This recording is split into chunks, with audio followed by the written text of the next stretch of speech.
नारे तकबीर, नारे तकबीर। तो फिर हम आज हिलवत ग्राउंड में यूनिटी रैली मुनक़्क़द प्रोग्राम की गई थी, जिसमें अल्हम्दुलिल्लाह काफ़ी लोग बढ़ चढ़ कर पार्टिसिपेट करें। और आज का जो प्रोग्राम था मुख्तलिफ़ किस्म के कम्युनिटीज़ को लाकर, हर मज़हब के लोगों को लाकर एक यूनिटी का सबूत देना था, एक मैसेज देना था। तो आज का प्रोग्राम अल्हम्दुलिल्लाह सक्सेसफुल रहा और काफ़ी समझिए कि मुश्किलात के बाद ये आज का प्रोग्राम हुआ, जिस 3 एप्लीकेशन समझिए कमिश्नर ऑफ पुलिस की जानिब से रिजेक्ट कर दिए गए। उसके बाद हाई कोर्ट से बहरहाल 2 या 3 आर्गूमेंट के बाद ये ऑर्डर मिला। तो बहरहाल हुकूमत पर एक तरीक़े का प्रेशर समझिए कि आज प्रोग्राम के बाद बना रहेगा इंशाअल्लाह। और आगे जो भी SIGT है, जैसा सेक्रेटरीट की मस्जिद है, कोर्ट की जो जुडिशरी का मसला है, ऐसे कई मसलों पर जॉइंट एक्शन कमेटी इंशाअल्लाह काम करने में रहेगी। अस्सलाम वालेकुम। तो मैं शुगर प्रेसिडेंट मुफ्ती इरफान साबरी, इस वक्त में जो मुल्क के हालात बिगड़ रहे हैं उस पर जो है इत्तेहाद रियाली मुश्ताक मलिक साहब की तरफ से और आयशा ग्रुप की तरफ से और उसके अलावा JSC की तरफ से रखी गई थी। तो चारमीनार के दामन में BJP के सदर बंडी संजय ने जो मुखालिफाना बातें की थी और जो जहर अफशानी की थी तेलंगाना की मोहब्बत को, अमन को ख़त्म करने के लिए, तो इसके मुखालिफ में जॉइंट एक्शन कमेटी और आयशा ग्रुप की तरफ से जो है इत्तेहाद रैली मुनाक़िद की गई थी, जिसके अंदर अल्हम्दुलिल्लाह काफ़ी लोगों ने शिरकत की और काफ़ी मोहब्बत का माहौल रहा। और यहाँ पर जो करारदादें मंजूर की गई हैं वो सिगरेट की मस्जिद के मामले के अंदर कि मस्जिद की तामीर हो, और इसके अलावा मौलाना कलीम सिद्दीकी साहब की गिरफ़्तारी हुई, उस गिरफ़्तारी की रिहाई के लिए मांग की गई हुकूमत से। और अल्हम्दुलिल्लाह प्रोग्राम काफ़ी सक्सेसफुल रहा है। और हुकूमत रोकना चाहती थी, नफ़रत अंगेज़ शरपसंद लोग जो है इस तहरीक को, मोहब्बत को रोकना चाहते थे, लेकिन अल्हम्दुलिल्लाह चूँकि हमेशा मोहब्बत ही जीती है और आइंदा भी हिंदुस्तान के हमेशा मोहब्बत की जीत होगी। इसे अपनी बात को ख़त्म करता हूँ। अस्सलामु अलैकुम वरहमतुल्लाहि वबरकातुहू। अस्सलामु अलैकुम वरहमतुल्लाहि वबरकातुहू। हिंदुस्तान का दिल दिल्ली है, हिंदुस्तान का दिल दिल्ली है और तेलंगाना का दिल चार मीनार है। कुछ फिरका परस्त ताकतों ने तेलंगाना के दिल में खंजर मारा और उस खंजर की मारने की वजह से नफरत के खून की चीटें हैदराबाद से लेकर हिंदुस्तान ही नहीं सारी दुनिया के अंदर महसूस किए जा रहे हैं। इसलिए उनके लिए एक पैगाम है इस देश के जरिए से, तहरीक मुस्लिम शब्बान और आयशा ग्रुप JSC के जरिए से कि देश के गद्दारों, देश के गद्दारों मत छेड़ो हमें वरना हम सूए हरम होकर मौला को सदा देंगे। देश के गद्दारों मत छेड़ो हमें वरना हम सूए हरम होकर मौला को सदा देंगे। क्यों डराता है तू हमको भगवा झंडों से, और क्यों डराता है तू हमको भगवा नारों से, बदलेंगे करवट तो RSS BJP तुझको हिला देंगे।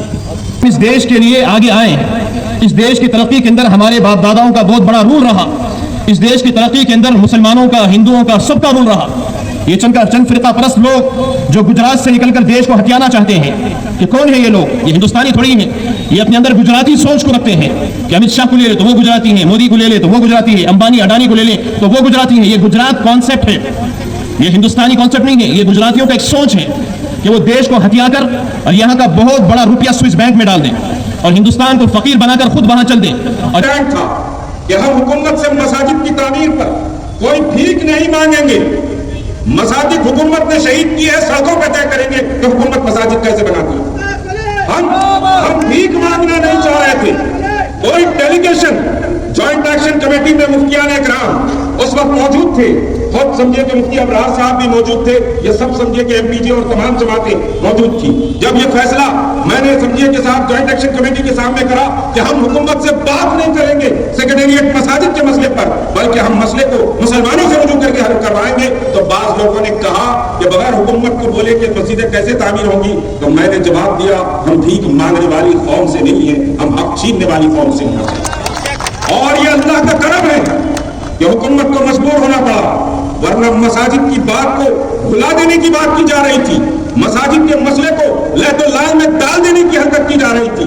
जॉइंट एक्शन कमेटी ने कोविड में पूरी पाबंदी से मुकाबला किया और मसाजिद की बात हुई। अब मसाजिद सिर्फ मसाजिद बन रहे हैं। एक सवाल मैं आप तमाम से कर रहा हूं और मैं सवाल करता हूं, इस वजह से समझिए कि पुलिस भी बड़ा परेशान है एडमिनिस्ट्रेशन भी परेशान है कि मुश्ताक मलिक समझिए के साथ कोई ना कोई बवाल, इतनी ताकत रखता हूं कि साथ बवाल अगर पैदा करना चाहूं तो हमारे अंदर है।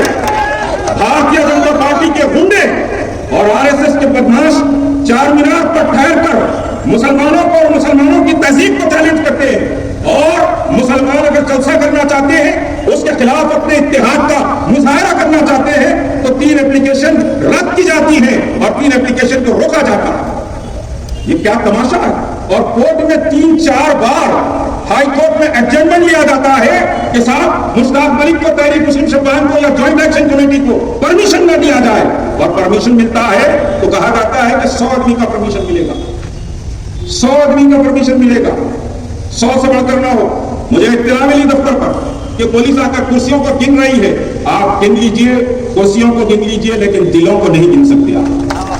आप दिलों के इनकलाब को नहीं गिन सकते, कुर्सियों को गिन रहे हैं।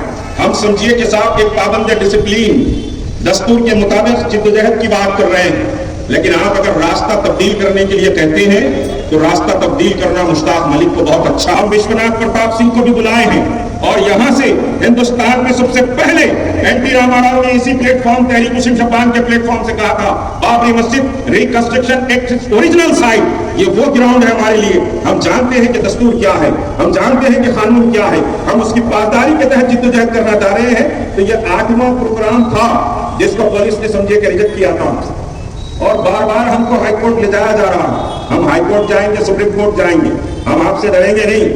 आप धमकाने की कोशिश कर रहे हैं, आप छुपाने की कोशिश कर रहे हैं, आप डराने की कोशिश कर रहे हैं, लेकिन ना हम डरने वाले हैं ना झुकने वाले। और दुनिया जानती है कि हम ना डरते हैं ना झुकते हैं, ना हुकूमत के कोई तलबे चाट कर बात करते हैं। सेक्रेटेरिएट मसाजिद के सिलसिले में चीफ मिनिस्टर से बात की गई, मैं आपसे मुखातिब हूँ, मैं मुसलमानों के वजूद और हमियत रखने वाले कुलूब से मुखातिब हूँ। आपने ये सवाल क्यों नहीं किया कि पोचम्मा मंदिर अगर टूटती है तो पोचम्मा मंदिर को तोड़ने से पहले पुजारी को बुलाया जाता है और पूरे रस्म रिवाज किए जाते हैं और फिर मंदिर को एहतराम से मंदिर की मूर्ति को निकाला जाता है। और सेक्रेटेरिएट की मस्जिद हाशमी और मस्जिद समझिए के मोतवदी को जब शहीद किया जाता है तो मुसलमानों तुम्हारी कुव्वत कितनी है, तुम्हारी अहमियत कितनी है, तुम्हारी ताकत ये सियासी लोगों के सामने कितनी है, उसका अंदाजा लगा लो। मैं कोई मुखालिफत की बात नहीं कर रहा हूँ। मस्जिद तोड़ी जाती है तो ना मुसलमानों को कहा जाता है कि कुरान शरीफ हटा लो, मस्जिद तोड़ी जाती है तो ना मुसलमानों को यह कहा जाता है कि मस्जिद के मुसल्ले निकाल लो, मस्जिद शहीद की जाती है तो ना मुसलमानों को यह कहा जाता है कि मस्जिद में इमाम के आसे को निकाल लो। ना कुरान शरीफ की बेहुरमती की बात हुकूमत से की गई, ना समझिए के साथ मुसल्लों की बात की गई, ना मस्जिद के तहद्दुस की बात की गई। सर झुकाकर हमारी मस्जिदें बना दीजिए। हम कोई भीख मांगने वाली कौम नहीं।